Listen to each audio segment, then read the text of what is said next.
السلام عليكم ورحمة الله تعالى وبركاته. إخواني أخواتي، لاباس عليكم؟ كلشي بخير.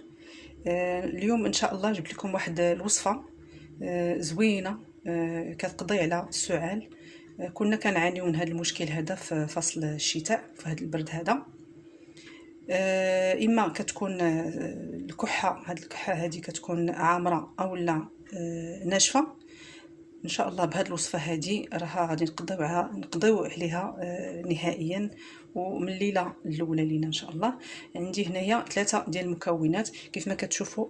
عندي هنايا هاد الكاس هو فيه الحليب، عندي الحليب تقريبا كاس شاي ديال الحليب، وعندي نصف ملعقه ديال زنجبيل اللي هو هذا مطحون، وعندي هنايا ملعقه صغيره هي عامره ديال العسل الطبيعي، سواء ديال الليمون ولا ديال اي عشبه، المهم يكون طبيعي. وما نسيت ما قلت لكمش، الحليب خصو يكون دافي ما يكونش بارد.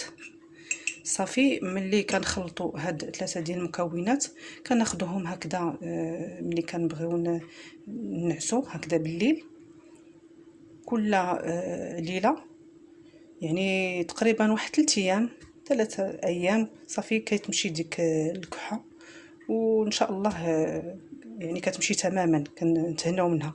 واللي بغيت نقول لكم هو الناس اللي كيعانيوا من الضغط المرتفع ما ياخذوهاش، لان سكينجبير شويه كيكون مجهد، من الاحسن ما ياخذوهاش، يصوبوا غير هكذا هاد الحليب هذا مع العسل فقط، سكينجبير ما يديروهش.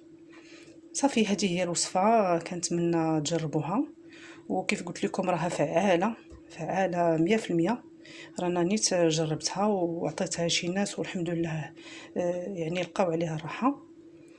شكرا لكم، والى اللقاء في فيديو قادم بحول الله. ما تنسونيش بالطبع لي لايك الى عجبكم الفيديو، واشتراكات اللي ما مشاركش عندي اشترك عندي فضلا وليس امرا.